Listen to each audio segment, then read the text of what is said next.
The Baltimore Ravens have some questions entering the 2023 NFL season. We answer them and so much more coming up next year on this episode of Locked On Ravens. You are Locked On Ravens, your daily Baltimore Ravens podcast, part of the Locked On Podcast Network, your team every day.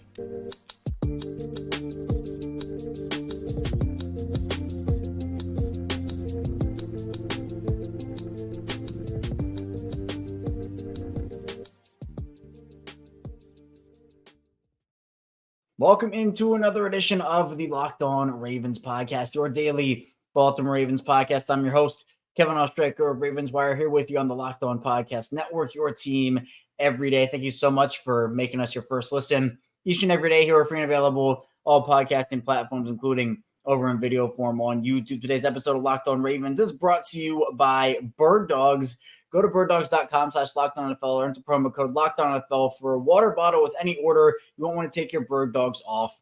We promise you. We're back here on a Tuesday, a Taco Tuesday edition of the show here as we get closer and closer to the regular season. The Ravens play the Houston Texans in week one. It'll be a game that, it's just exciting to have football back. I think a lot of people are expecting a Ravens win.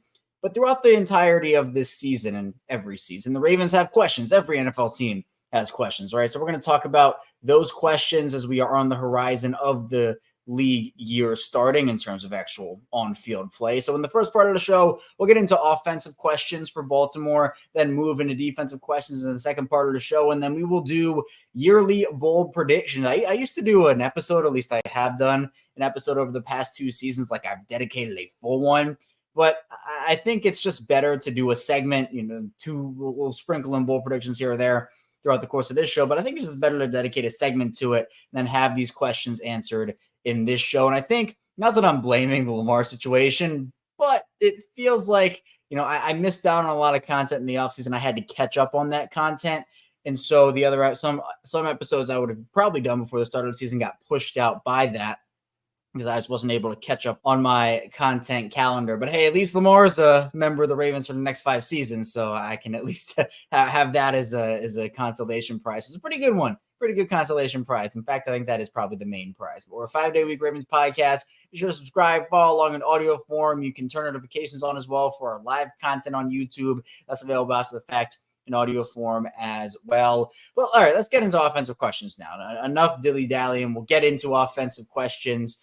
I think one of the biggest ones is, can the Ravens offense stay healthy? It's health across the board for the entire team. When you look at the guys who have the biggest injury questions locally and nationally, it's mostly offensive guys. We know Marlon Humphrey's injured, but I'm more so talking about the reputation. Some fair, some not. To Lamar, I don't think it's fair. I don't think it's fair. Lamar has a reputation. If he gets injured for a third straight year, then we can have a conversation about reputation. But my stance has been clear. If you're an everydayer, you've heard me say this before. 2 straight years of an injury is not injury prone to me. 3 straight years, yes, then we can begin to have that conversation. 4 years, yeah, probably injury prone. Lamar's had the 2 seasons, so I'm not willing to label him that yet. The question on offense is just, can guys stay healthy? It's Lamar, it's J.K. Dobbins, it's Odell, it's Rashad Bateman. Some people even still have questions about Ronnie Stanley, which I don't, the injury he had was bad a couple years ago, but I think he's fully back from it. But the whole point of the Ravens offense is to have all these weapons around Lamar Jackson, have Lamar at full strength, have JK in there as well as kind of the run game weapon alongside Gus Edwards. But for JK, he's obviously had some injury concerns of his own, missing 2021, having the cleanup in 2022. Rashad Bateman has dealt with a couple of injuries, both in 2021 and 2022. And Odell obviously missed all of 2022 after suffering the ACL tear in the Super Bowl in the 2021-2022 season. So a lot of these health questions kind of have to do with the offensive side of the ball, where we talked yesterday about, what's the Ravens ceiling? What's the Ravens floor? Well, we mentioned it on yesterday's show. A lot of the ceiling talk and floor talk has to do with health. And is it realistic that the Ravens stay healthy every single player the entire year? No. And we literally said yesterday that Marlon Humphrey's already injured, and they're already going through all these injuries corner-wise. But if Lamar can stay healthy, if J.K. can stay healthy, if Odell can stay healthy, and if Rashad Bateman can stay healthy, the Ravens offense will probably be good. But then that leads to the next question, which is, how will Todd Monken's offensive unit mesh on the field? How long will it take?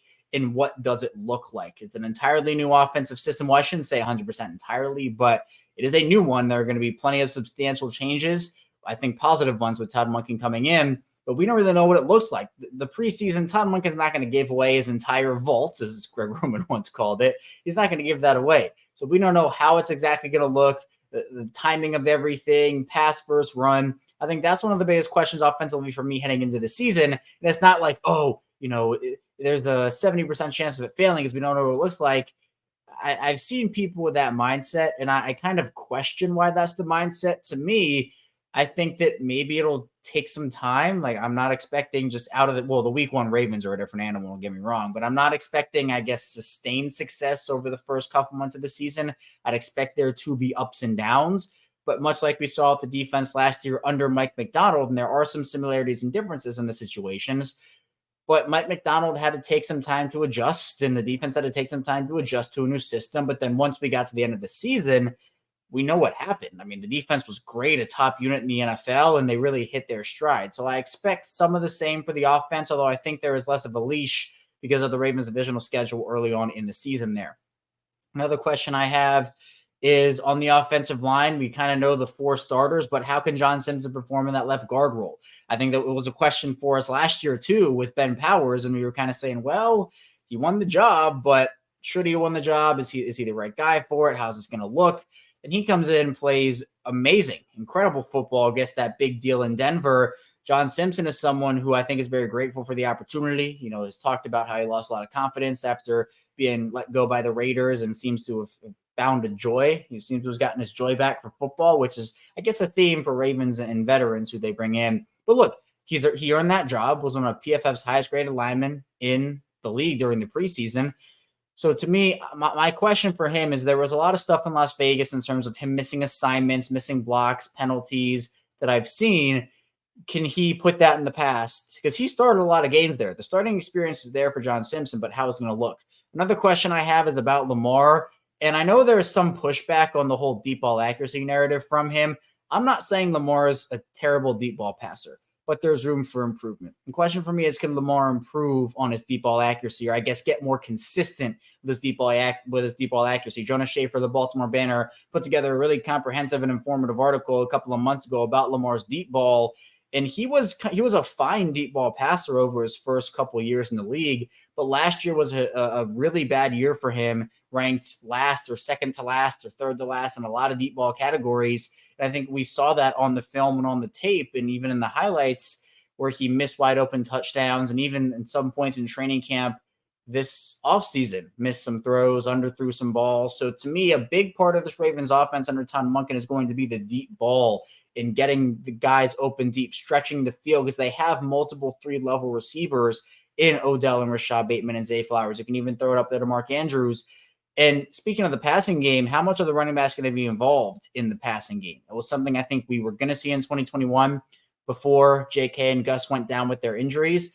I think this is almost their redemption year with this whole thing in terms of them just getting their running backs involved out of the backfield. We know that Justice O can do it a little bit too. Keaton Mitchell on IR, but he can do it as well.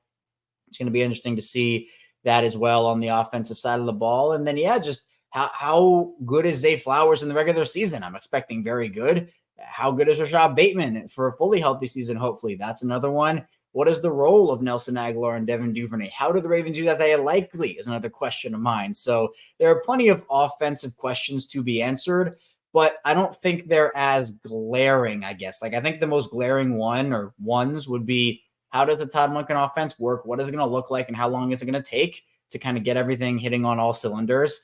And then can Lamar improve on the deep ball a little bit, or I guess get more consistent there? But for me, it's more like, how are these guys going to be used? It's not necessarily, can this guy step up or can that guy step up? I think that is more on the defensive side of the ball. And honestly, the defensive side of the ball is where there are more questions for me. So coming up in the second part of the show, we'll be talking about those biggest defensive questions for the Ravens entering 2023. So stay tuned, we'll have to dive into on Locked On Ravens. But first, this episode is brought to you by Bird Dogs, and Bird Dogs make you look good. I personally have multiple pairs of khaki shorts and other shorts. They're really flexible, and that's something I really enjoy with pants in general. Bird Dog stretch khaki shorts are designed to fit slimmer through the thigh and leg, giving you a truly sculpted look. Bird Dog shorts actually do the exact same thing as Lululemon, but actually fit way better. They fit way better than regular shorts that are made of that stiff, restricting cotton, and stiffness is a big thing. I don't like just feeling like I have to rip and feels like the pants are really stuck on there. Bird Dogs fixed that issue, though, by inventing cloud knit fabric that looks just like khaki but stretches so you get a waist slimmer fit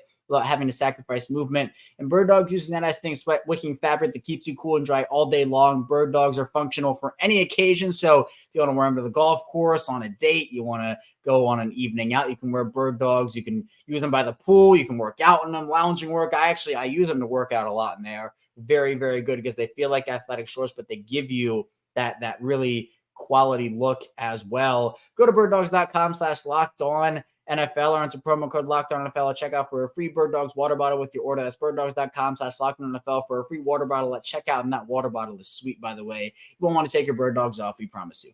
We're back here, our second segment of Locked On Ravens. Kevin Oshek is still here with you on this Taco Tuesday, talking Ravens football. Ravens and Texans playing in week 1. We're getting ready for it Sunday, less than a week away. It's exciting, and I'm really excited to finally get regular season football back. Preseason is great for the first week when football is technically back then, but it's not the regular season feel. It doesn't feel like it means anything because it doesn't, for at least record purposes. But 1-0.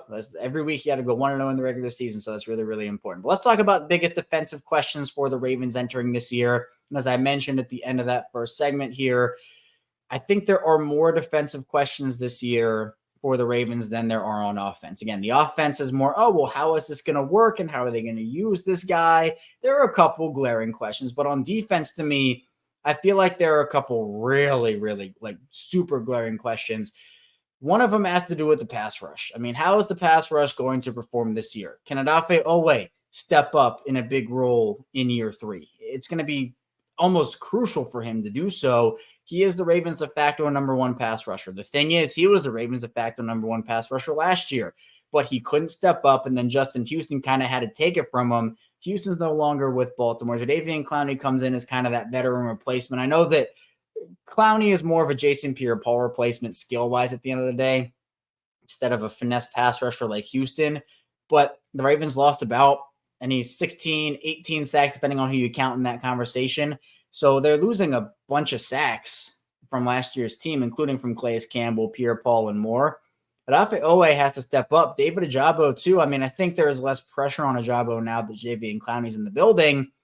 But, those two guys are, one, a third-year guy and a second-year guy, although Ojabo I still technically count as a rookie. But then Clowney comes in, and Clowney's a fine option, but I think he's going to more be utilized in the run game. And as a pass rusher, he's been pretty inconsistent over the course of his career. And the thing with the pass rush is it goes hand in hand with the secondary, and the secondary also has glaring questions. It's both usage and personnel. Marlon Humphrey's gone. The biggest questions at the early part of the season is, how are the Ravens going to respond to losing Marlon Humphrey, and who's going to step up in his absence? Essentially, everybody, and we talk about this with wide receiver, we talk about it with corner every season with injuries and just other positions. But every time there's an injury, a guy or however many are ahead of him on the depth chart or behind him on the depth chart have to move up a peg on the ladder.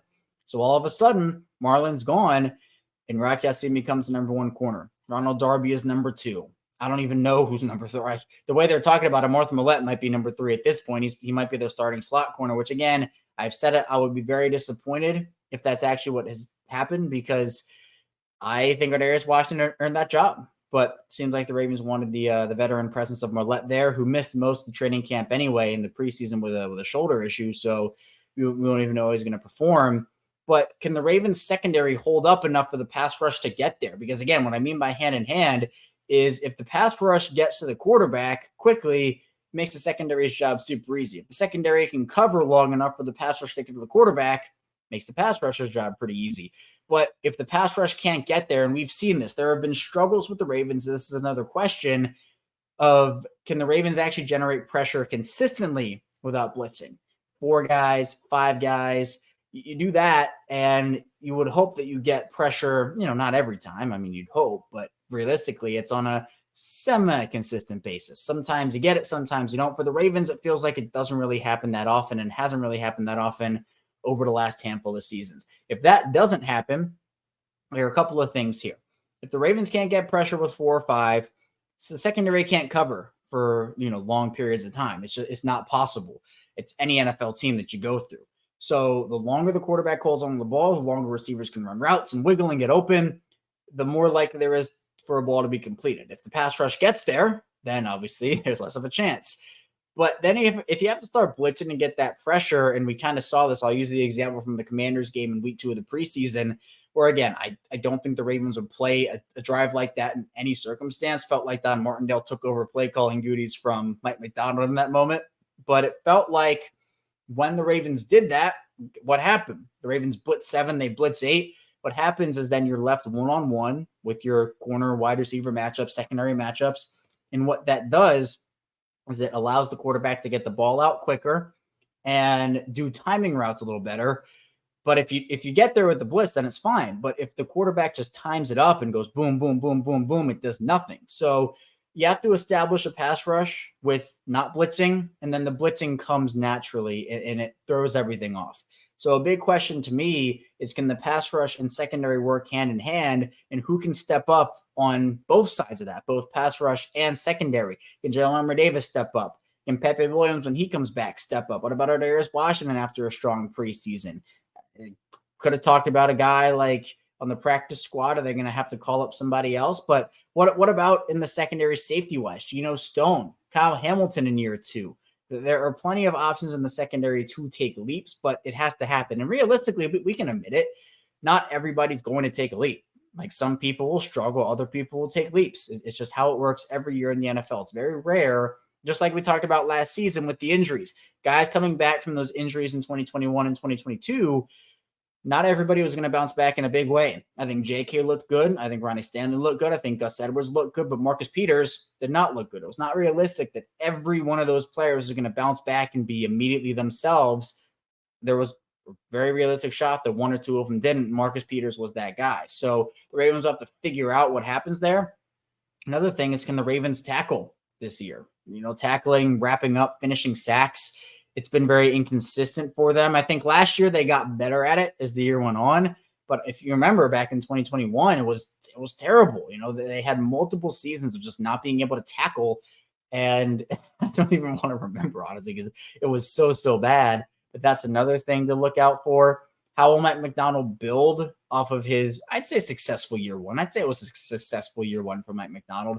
How will he build off of that? So there's plenty to talk about when it comes to defensive questions. Again, I think more glaring ones than offensive, and we'll see how it pans out for him. But special teams wise, Justin Tucker, there are no questions. Jordan Stout, how can he build off of his year? I think it was a very up and down year for Jordan Stout. And then obviously, how can Tyler Ott replace the pretty good production, all pro production of Nick Moore over there. We're coming up in the final part of the show. We'll get into bold predictions here for the Ravens for the 2023 season. So be sure to stay tuned. Play to talk about on Locked On Ravens. But first, this episode is brought to you by FanDuel Sportsbook. And get ready for the NFL season with incredible offers from FanDuel, America's #1 sportsbook. Right now, new customers can bet $5 and get $200 in bonus bets guaranteed.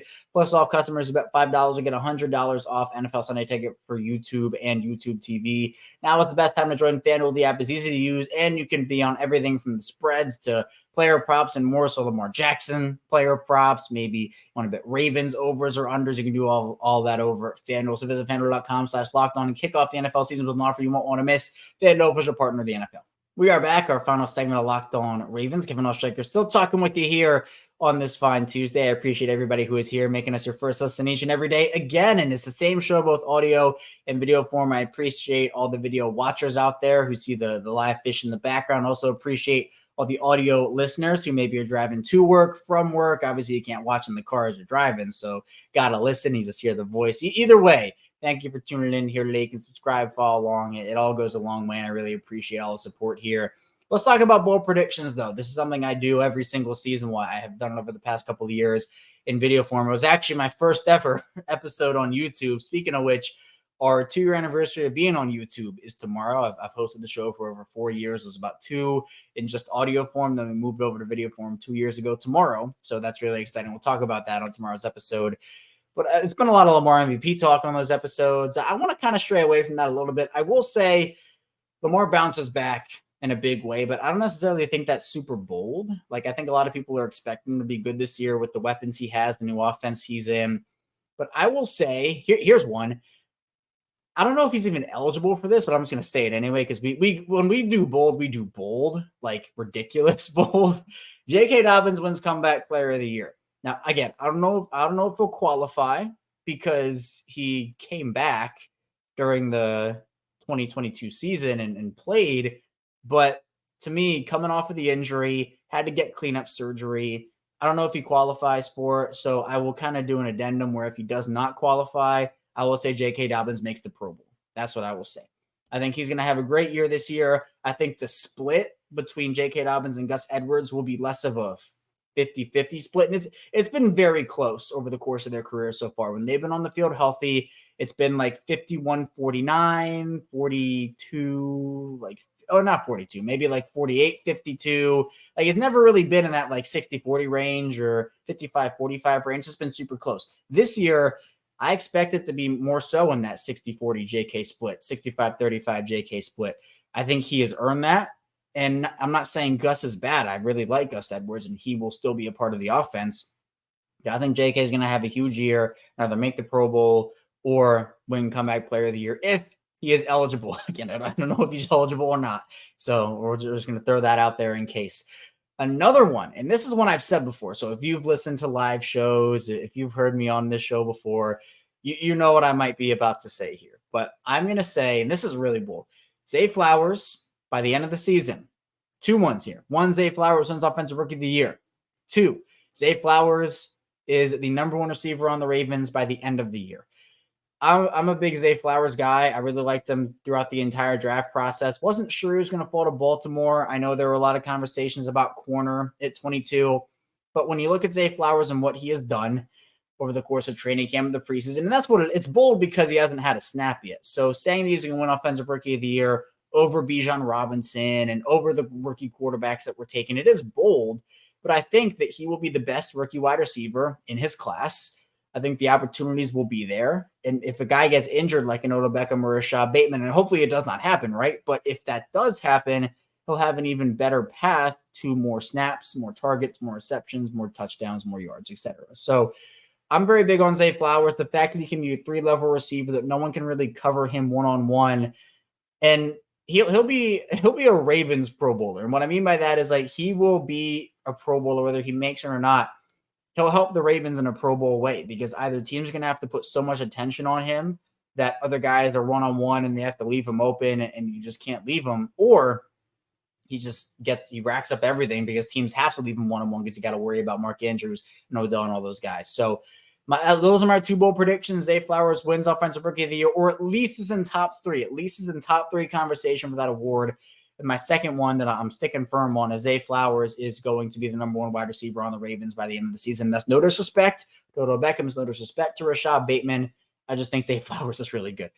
Another one I have is that Isaiah Likely will be the 5th leading receiver on the Ravens this season. Now, that's obviously behind Mark Andrews and Odell Beckham and Rashad Bateman and Zay Flowers. But there are a lot of people up for that 5th receiving spot. Could be Likely, could be Nelson Aguilar, Devin Duvernay, maybe a running back. And this one isn't as bold, but I will say that Isaiah Likely is going to have a big, big role this year. And I'm a big Likely guy. I think playing him out wide, playing him in a slot, playing him as an inline tight end, that to me is going to be really cool. So I think Likely is going to have a big role, not enough to surpass the top 3 receivers or Andrews, but enough to at least have some good things happen. Here's the bold one. Odafe Owe finishes with 10 sacks, 10 plus sacks. I'm going that for Odafe Owe. I was going to do it to David Ojabo, but I think we're going to see less of a role for David Ojabo in his rookie season. And there's been a lot of doubt about Owe and how he can grow. I think we have heard all off season about how he's been working on the bull rush move and working on a lot of moves there. So I think that it's possible that Odafe Owe maybe has this breakout season that so many people have been expecting from him, which would be such a good thing for the Ravens defense. I think it would shore up multiple different issues for their defense that are huge question marks right now. So I will go with Odafe Owe, 10 sacks. It's a little bold, but I'll go 10 sacks for Odafe Owe. Here's something crazy. Here's crazy. I will go Roquan Smith and Patrick Queen each have 100 tackles for the Ravens this year. They're going to be on the field a lot together. They play well off of each other. I think it's not super bold that Roquan gets 100 tackles, but for Patrick Queen, again, not that like he's not capable of doing it, but it just comes down to usage. And like one of the Ravens, you don't really take those two off the field because they play so well off of each other, as I just talked about. But I think having two guys with 100 tackles at the same position, it'd be pretty cool to do that, actually. So I will say that for those guys. In the secondary, I will say Darius Washington leads the Ravens in interceptions this year in the corner room. That's what I will say. Marlon Humphrey's never been a big interception guy. I think Darius Washington wins the slot job and has the most interceptions on the Ravens in the corner room. I think Marcus Williams has the most interceptions on the team. That's not necessarily bold, but I think that Darius Washington actually becomes a turnover machine for this team this season. But this is assuming he wins the starting job early from Arthur Millette. If he's riding the bench, then obviously that will probably not come true. But I think as the starting slot guy, he could definitely make some noise there.